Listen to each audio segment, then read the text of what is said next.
우리 에베소서 5장 계속해서 말씀 보고 있는데요. 처음 1절에서 2절 사이에서 하나님께서는 우리에게 하나님을 본받는 자가 되라 하셨어요. 우리 하나님을 본받는 자가 되라. 우리 뭐 선생님을 본받고 그리스도를 본받는 것까지는 그래도 좀 그리스도를 본받아야지. 그런데 하나님을 본받는다라는 거는 좀 이렇게 썩 우리가 익숙하지 않는 쉽게 와닿지 않는 그런 표현을 썼어요. 그래서 쓰면서 어, 사랑을 입은 하나님의 자녀답게 하나님을 본받는 자가 되라. 그러니까 우리가 하나님의 사랑을 입은 하나님 자녀답게 사는 것이 바로 본받는 것이 되겠죠. 그리스도께서 우리를 위해서 십자가를 지셨고 화목제물이 되셨다. 그 말씀하시면서 그런 사랑을 우리가 입었다. 그렇게 했습니다.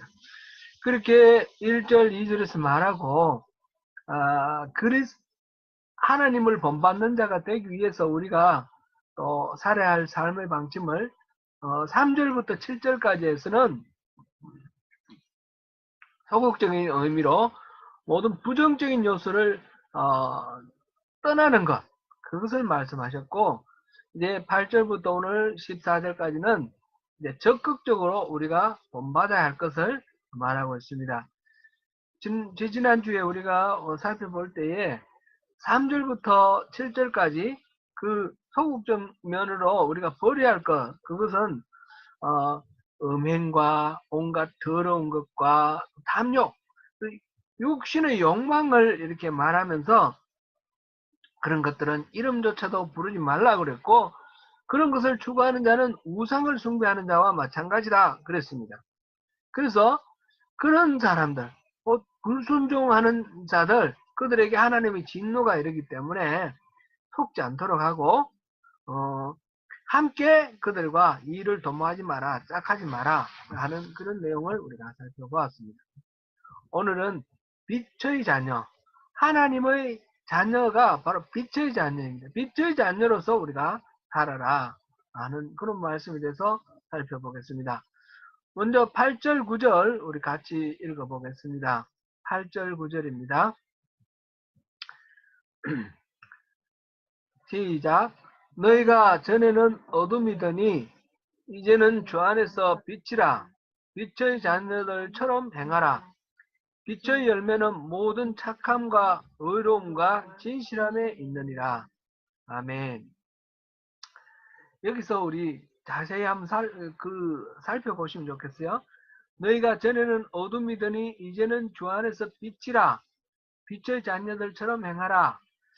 이 말씀, 전에는 어둠 속에 있었지만 이제는 빛 가운데 있다. 이렇게 말씀하지 아니하시고 전에는 어둠이었다.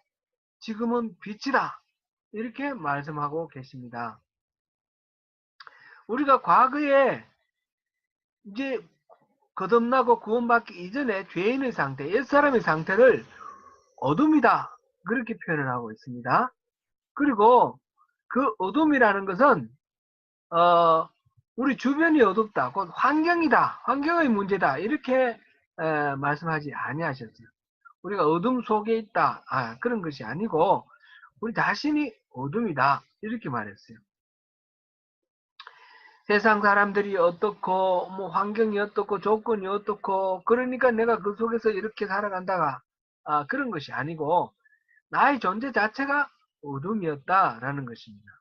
그런데 이제 그 옛사람이 변해서 나의 존재 자체가 바뀌어서 빛으로 되었다. 그렇게 되었습니다. 어떻게 그렇게 되었습니까?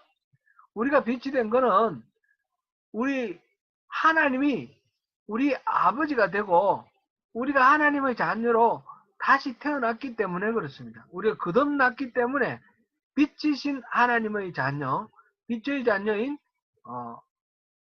빛, 작은 빛으로 우리가 되었습니다. 주님은 요한복음 3장에서 이렇게 말씀하셨습니다. 요한복음 3장 19절 말씀입니다. 19절 말씀.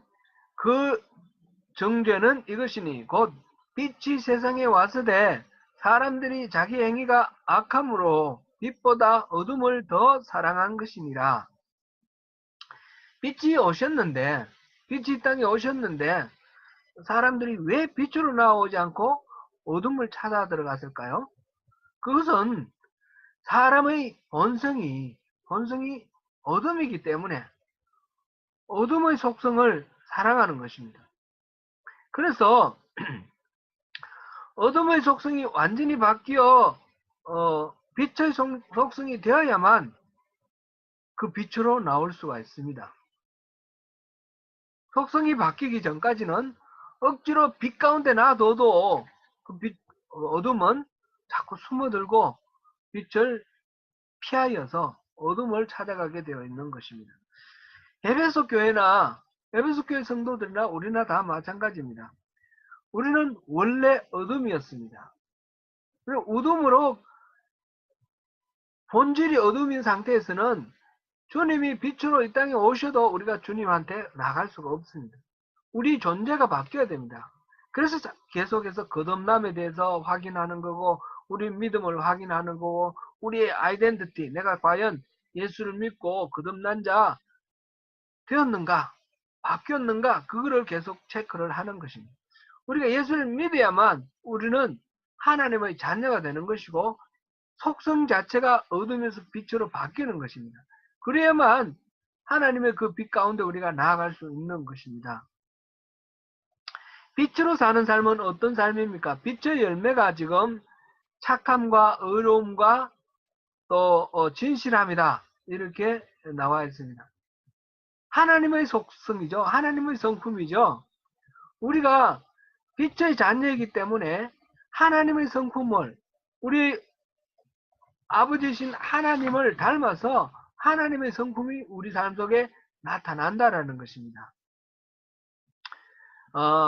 이번에 코로나 바이러스로 지금 온 세계가 난리인데, 어느 날 제가 뉴스를 보니까 미국의 어떤 목사님이 미국 사람들은 이 마스크를 쓰는 것을 잘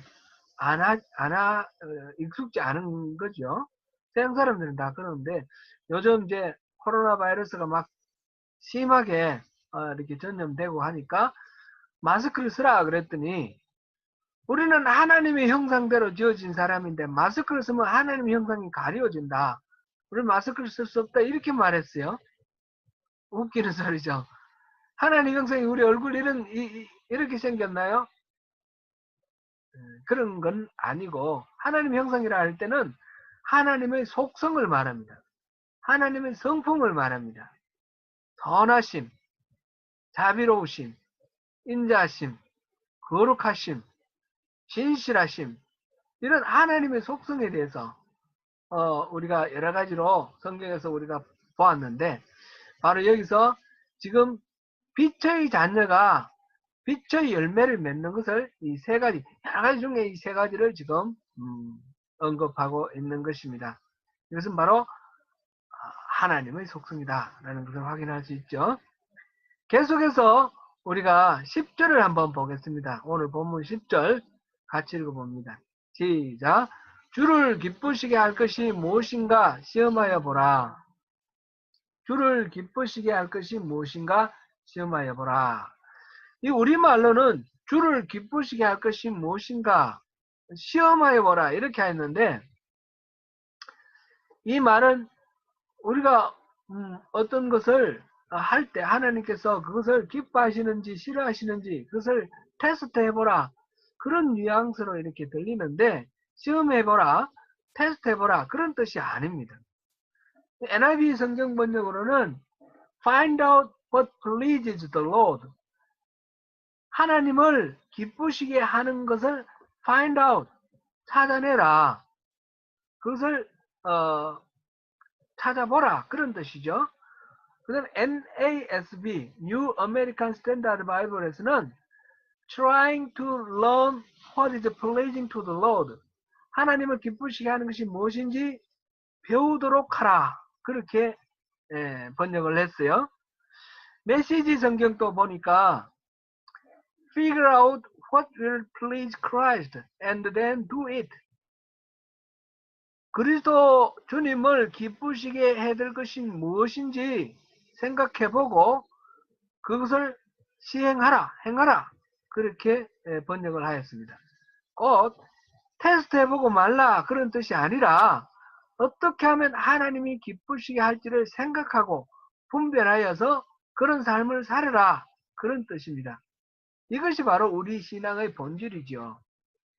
거듭하여 우리가 살펴보았지만 우리가 예수를 믿고 우리가 교회 다니고 하는 것은 우리 신앙을 갖는 것은 목적이 예수 잘 믿어서 이 땅에서 복 받고 소원 성취하고 문제가 해결되고 그 다음에 죽고 난 뒤에 천국 가고 이런 식의 것이 아니라는 것이죠.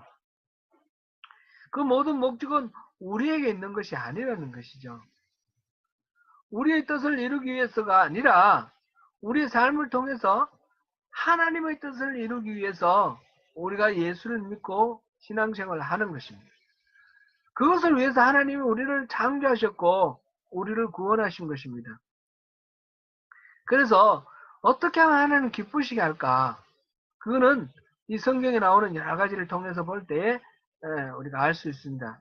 사무엘상 15장 22절을 보시겠습니다. 사무엘상 15장 22절 같이 읽습니다. 시작. 사무엘이 이르되 여호와께서 번제와 다른 제사를 그의 목소리를 청종하는 것을 좋아하신 같이 좋아하시겠나이까? 순종이 제사보다 낫고 듣는 것이 수량의 기름보다 나으니이다. 여기서 번제와 다른 제사를 그의 목소리를 청종하는 것을 좋아하신 같이 좋아하시겠나이까? 그 진짜 좋아하시는 건 뭐예요? 목소리를 하나님의 목소리를 청종하는 것, 그것을 하나님이 기뻐하신다라는 거죠. 그 다음에 시편 69편 30절에서 31절 보시겠습니다.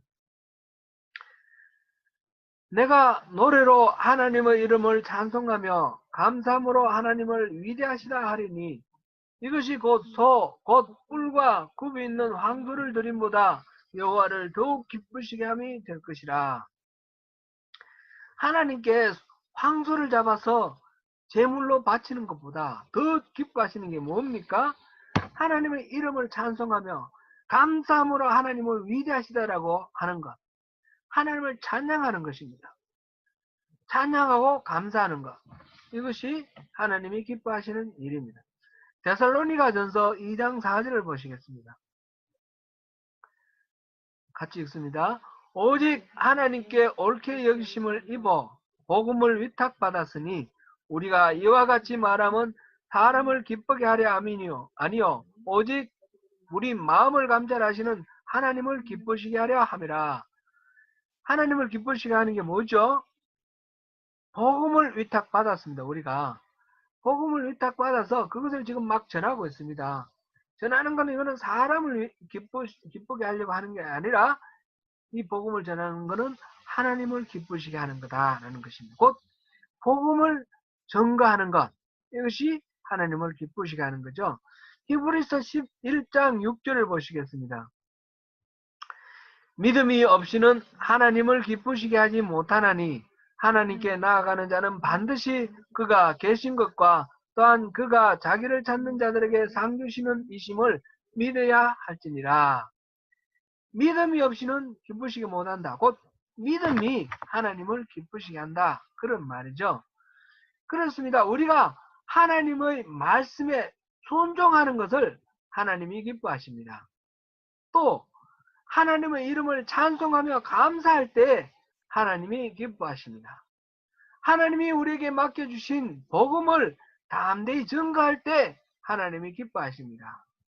또 믿음으로 하나님께 나아갈 때에 하나님이 기뻐하십니다. 하나님이 기뻐하시는 것은 성경에 이 외에도 많이 있습니다. 대표적인 것만 제가 말씀드렸고요. 잠언 25장 13절을 우리 한번 읽어보겠습니다. 충성된 사자는 그를 보낸 이에게 마치 추수하는 날에 얼음 냉수 같아서 능히 그 주인의 마음을 시원하게 하느니라. 아멘. 하나님을 기쁘시게 하기 위해서 우리가 말씀에 복종하고 또 하나님을 찬양하며 감사하고 복음을 전하고 하나님께서 우리의 주인 되심을 믿고 신뢰하며 하나님께 나갈 때에 그럴 때 하나님께서는 우리를 너무너무 기뻐하셔서 여름에 그 한 여름 떼약볕에서 이 보리밭에 보리를 베다가 그 자격하는 그 햇빛 아래서 시원한 아이스케이크 하나 먹는 것 같이 그게 시원하다는 거예요. 얼음 냉수 같이 속이 시원한 그런 충성된 사자에게 하나님은 그런 마음을 가지신다는 것입니다. 우리의 삶으로 주님을 기쁘시게 하고 주님의 마음을 얼음 냉수같이 시원하게 해드리는 그런 우리 삶이 되면 좋겠습니다. 빛의 자녀로서 우리는 한편으로는 하나님을 기쁘시게 할 것이 무엇인지 찾아서 그렇게 살아야 하지만 또 한편으로는 하나님께서 기뻐하시지 아니하시는 것을 또한 청산해야 합니다. 11절 12절을 봉독해 보겠습니다. 11절 12절입니다. 너희는 열매 없는 어둠의 일에 참여하지 말고 도리어 책망하라. 그들이 은밀히 행하는 것들은 말하기도 부끄러운 것들이라. 아멘. 9절에서 빛의 열매가 뭐 있었죠? 빛의 열매. 착함과 의로움과 진실함. 그런 것. 빛의 자녀는 하나님의 속성, 착함과 의로움, 진실함 이것이 삶 속에 저절로 열매로 맺혀져 나오게 되어 있습니다. 그런데 악한 일은 어떤 열매가 맺는가? 이거는 열매가 없다 이렇게 했습니다. 그런 선한 열매들이 없다라는 그런 것이죠. 그리고 그런 것들은 은밀히 행하고 말하기도 부끄러운 것이다. 또 온갖 죄와 악들을 지금 이렇게 표현하고 있습니다. 그런 어둠의 일에 참여하지 말고 또 책망하라 이렇게 말했습니다. 참여하지 말라. 그냥 그 어둠의 일에 같이 가담하지 않고 끼지만 않으면 되느냐. 그게 아니라 책망하라. 여기까지 나가라 하는 것입니다. 책망하는 것은 말로 꾸짖고 비판하고 이런 것을 우리가 이제 한글 번역의 뉘앙스는 그렇습니다. 근데 그 NIV 성경이 있죠. 우리가 11절 밑에 보면 마지막에 but rather expose them. expose라고 되어 있죠. expose는 노출시킨다, 드러나게 한다 그런 뜻입니다. 한글 세 번역에서도 폭로하라 그렇게 번역을 했어요. 그러니까 이 악한 일에는 참여하지 말고 그리고 그것을 악한 일이 드러나도록 하라 그렇게 지금 말하고 있습니다. 은밀히 행하는 어둠의 일에 소극적으로 말해 참여하지 말라고 할 뿐만 아니라 적극적으로는 그것을 드러내야 되는데 그것은 말로 비판하고 공격하는 것으로 가지고는 싸움만 일어나지 해결이 안 됩니다. 그래서 그 어둠의 일의 숨은 동기를 노출시켜서 그것이 드러나면 그것은 말하기도 부끄러운 거고 은밀하게 행하지만 드러나 버리면 못하는 것 그런 거죠. 그러므로 인해서 그 어둠의 일들이 저절로 해결되도록 하라 그런 내용입니다. 13절을 한번 보시겠습니다. 13절 같이 읽습니다. 그러나 책망을 받는 모든 것은 빛으로 말미암아 드러나나니 드러나는 것마다 빛이니라. 이 책망을 받는 모든 것들, 아까 말한 책망 드러내야 되는 것들이죠. 그 모든 것들, 그것들은 바로 은밀하게 행해지는 것, 말할 수 없는 것, 그런 부끄러운, 더럽고 추한 그런 일들이죠. 그런 일들이 모두 다 빛에 의해서 노출되게 되면, 그것이 노출되게 되면, 그것은 누구든지 다 분별할 수 있게 되는 거죠. 아, 그렇구나. 속에 감추인 의도가 저런 거였구나. 아, 저렇게 돌아가는 거였구나. 그것을 알게 된다는 거죠. 참, 이번에, 코로나19를 통해서, 한국, 하나님께서 하시는 일들이 참 여러 가지로 대단히 뭐 아주 많이 있고 기묘한데, 특별히 우리 조국 대한민국하고 우리가 살고 있는 뉴질랜드가 참 여러 가지로 참 잘하는 것 같아요. 그 중에 제가 한국 뉴스를 많이 보는데, 우리 사회의 가장 고질적인 문제를 이 코로나 바이러스를 통해서 어, 해결할 수 있는 실마리를 비춰준다, 그런 생각이 들어요. 대표적인 게 신천지 같은 거죠. 신천지가 그런 거였어요. 그에 숨겨져 있고 감춰져 있고 자기를 노출시키지 않고 위장하면서 끊임없이 이렇게 세력을 야금야금 넓혀 나가던 그런 신천지가 코로나를 통해서 일거에 다 노출이 돼 버렸어요. 이제 그 밖에 여러 가지가 있지만, 또 며칠 전에 그 이태원에서 이 드러난 이 코로나, 클럽발 코로나 지역 감염, 이걸 통해서 또 한 가지 또 중요한 것들을 하나님께서 짚어주시는 것 같아요. 이제 성소수자들 뭐 그런 문제들인데, 이것이 사실 이게 심각한 문제임에도 불구하고 이게 건드리기 어려운 그런 문제였거든요. 근데 이거를 지금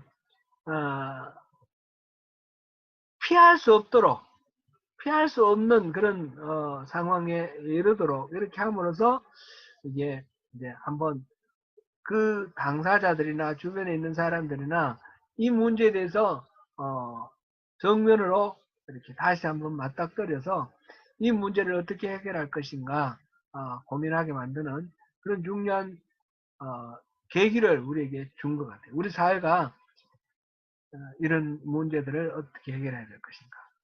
그 연세 무슨 요양병원 그 있죠. 그게 의사인 염안섭이라는 분이 혹시 보셨나요? 염만섭이라는 의사.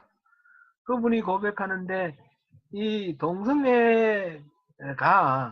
동성애가 사실상 단순한 어떤 취향이나 뭐 이런 것으로 이렇게 말하기에 너무너무 많은 심각한 그런 문제가 있다는 거죠. 특별히 에이즈라든지 성병, 여러 가지 성병 이런 것들이 있는데, 그거를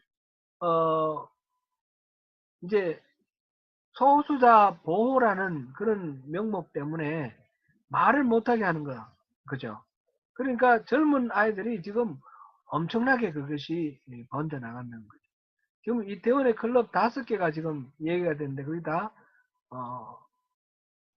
성소수자들이 주로 출입하는 그런 것이었어요. 그리고 저 논현동에 그 뭐라 그러죠? 잠자는 곳? 그것도 성소수자들이 그곳에 이제 말하자면, 어, 성, 어떤 행위를 하는 그런 장소였던 거죠. 그런 것들이 지금 드러나면서, 어, 그것이 코로나19로 인해서 감추어져 있던 것, 숨겨져 있던 것들이 이렇게 드러나게 되었어요. 지금, 그곳에 클럽을 가고 했던 사람들 중에 많은 사람들이 주소와 이름과 전화번호를 가짜로 남겨놔가지고 지금 검진을 스스로 나와서 하지 않는다고 그러잖아요. 그렇기 때문에 굉장히 좀 심각한 문제인데, 그래서 이 사람이 어떤 성소수자 아니다 이런 것 때문에 그 사람을 이렇게 곤란하게 만들면 안 되죠. 그러나 그 그것을 이제 뭐 익명으로 한다든지 하는 여러 가지 방법으로 정부에서 제한을 하고 검진을 받게 하는데, 그렇게 해서 겉으로는 뭐 이른바 아우팅이 되지 않더라도 자기들이 저마다가 다시 한번 심각하게 그런 문제들을 또 돌아볼 수 있도록 하고, 사회 전체가 이 일을 어떻게 해야 할 것인가에 대해서 심각하게 또 고민하는 그런 계기가 된 것 같습니다. 대표적인 게 신천지와 이 성소수자들 문제인 것 같습니다. 뿐만 아니라 또 그 교회도 그 우리가 또 생각하게 하는 그런 부분이 있었죠. 정광훈을 비롯한 여러 가지 이렇게 극우 그 교회 바른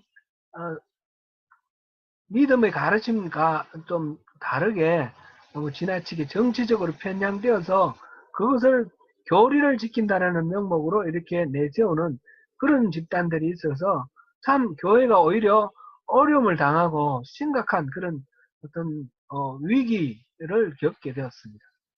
모두들 다 이렇게 모임에 이렇게 절제를 하면서 하는데 그 사람들은 우리는 죽어도 좋다, 뭐 순교한다 그러면서 막 모이니까 신천지랑 교회랑 무슨 차이가 나나 사람들로 믿지 않는 사람들로 하여금 그렇게 생각할 정도로 우리 교회 자체의 어떤 자정 능력이 필요한 그런 상황이 되기도 했죠. 빛이 어둠을 덜어낸다 라는 것을 생각하면서 이런 상황 속에서 참된 어떤 진상, 그 속에 감추어져 있는 어떤 문제, 이런 것들을 한번 들여다볼 수 있는 그런 중요한 기회가 되었다, 그렇게 생각됩니다. 이제 그거는 또 그렇고, 우리가 이제 우리 일상의 삶 속에서 우리는 또 어떻게 빛의 자녀답게 어둠을 드러내면서 어둠의 일을 이렇게 폭로하면서 우리가 살아갈 것인가, 그것도 생각을 해보아야 되겠습니다. 본문 13절, 아까 13절 읽었나요? 13절 다시 한번 읽고 14절로 가겠습니다. 13절, 그러나 책망을 받는 모든 것은 빛으로 말미암아 드러나나니 드러나는 것마다 빛이니라. 빛으로 노출된 모든 것들은 다 알아볼 수 있게 된다 하는 그런 내용이고요. 어둠의 일을 드러나게 하는 방법은 다름 아니라 빛을 비추는 것입니다. 우리는 빛의 자녀이고 이전에는 어둠이었는데 이제 빛이 되었습니다. 빛의 열매는 선함과 의로움과 진실함이라 하였습니다. 우리 삶이 선하고 의롭고 진실함으로 세상의 어둠의 일들을 대하면 그 어둠의 일들이 다 안에 감춰있던 모든 의도들, 동기들, 악한 것들이 다 이렇게 드러남으로써 이렇게 해결이 될 수 있도록 될 것입니다. 본문 14절도 보시겠습니다. 그러므로 이러시기를 잠자는 자여 깨어서 죽은 자들 가운데서 일어나라. 그리스도께서 너에게 비추시리라 하셨느니라. 바울 사도는 에베소 교회 성도들을 부릅니다. 잠자는 자여 깨어라. 우리에게도 똑같은 음성으로 하나님께서 부르십니다. 잠자는 자여 깨어라. 깨어 일어나면 하나님께서 우리에게 빛을 비춰 주실 것이다 그랬습니다. 우리가 이제 어둠이었다가 빛이 되었다 그랬는데 우리 자신이 어떤 하나님의 속성 그대로 빛이 되지는 못했습니다. 말하자면 발광체로서 보다는 반사체로서의 빛이 되었습니다. 다른 스스로 빛을 내지 못하지만 태양의 빛을 받아가지고 밤하늘을 이렇게 환하게 비춰주죠. 그것처럼 우리가 그리스도의 빛을 받으면 우리가 바로 그리스도를 반영을 해서 우리가 빛이 되어서 세상을 환하게 해주는 것입니다.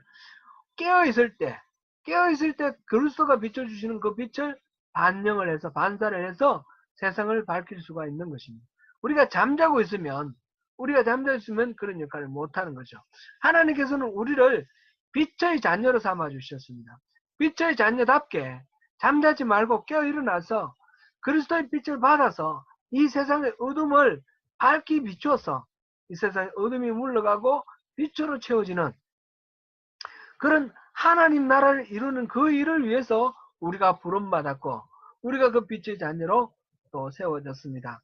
사랑하는 성도 여러분, 빛의 자녀답게 세상의 어둠을 비추어 어둠 속에 감춰진 모든 죄와 악들을 드러내는 그런 빛으로 살아가는 우리 모두가 되시기를 바랍니다.